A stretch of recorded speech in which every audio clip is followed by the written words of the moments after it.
Hi guys, Dr. Chris. I want to reach out to you with another video in regards to ergonomics. I get asked all the time, what's the best way to sit at my station? Some of you are working from home, some of you are in the office. I just want to show you exactly the proper way to sit. What they're saying now is unfortunately that sitting is the new smoking. We were never designed to be working at a computer for 40, 50, 60 hours a week. What happens over time? It's repetitive stress, week after week, month after month, year after year. It builds up over time. It can lead to carpal tunnel syndrome in your wrist, chronic lower back and neck pain and headaches, all stemming from poor posture while you're at work. So let's work on fixing that in today's video. I'm going to address 4 things with you. First thing is going to be the monitor. Next will be the keyboard or the mouse. Lastly will be the keyboard itself, and then the chair.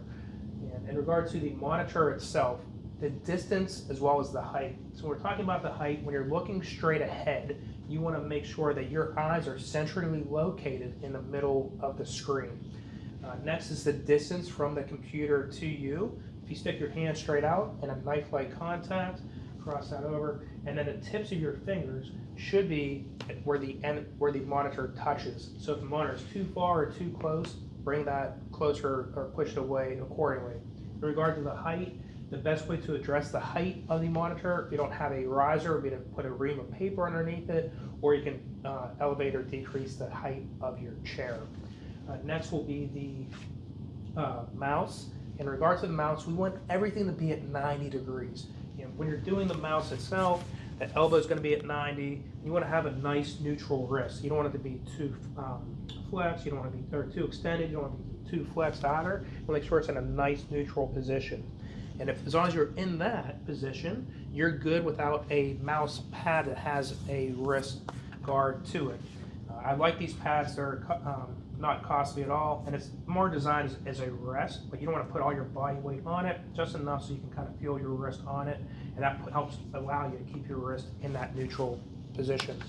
Next is the keyboard. Same thing as the mouse, where you're keeping both elbows now at 90 degrees, and if you want to use a pad just like they make for the keyboard, same thing, highly effective, not costly at all, and these are designed just to help keep your wrist in that neutral position.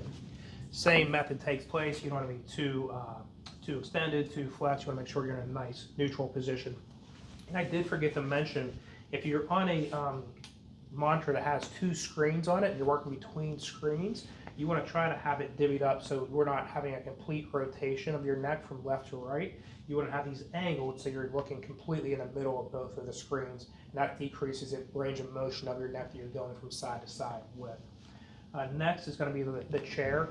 Probably the most important part of all this is what you sit in each and every day. The angles we're looking at 90-degree angles for the level of your elbows, your hips, and your knees. So with Carrie here, what we would want to see, we want to see a nice 90-degree at the elbow. Same thing at the hip, 90 degrees at the hip, and then 90 degrees here at the knee. As long as you're maintaining 90 degrees throughout, this is going to be the proper height for you to be at. How do you get to this height? Obviously, you can elevate or decrease the size of your chair, or if you're short, you can also use a footrest underneath your computer station itself. Some of you will want to use a lumbar support. They make these chairs now that are really long. The seat cushion's really long. I love these. They work fantastic. It helps put your back into a normal curvature while you're sitting. It helps close up some of that gap so you're not constantly shifting yourself back and forth. And it also allows you to maintain that proper position throughout the day. Lastly, underneath your desk, try to make sure it's free of all material. You want to have space for your legs to breathe, so make sure there's not a bunch of stuff underneath here.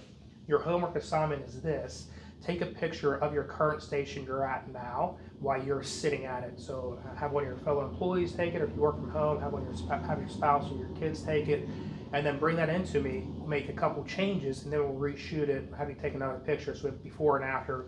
Typically just minor changes we need to make. If we make a couple little changes, it can make a real big change long term.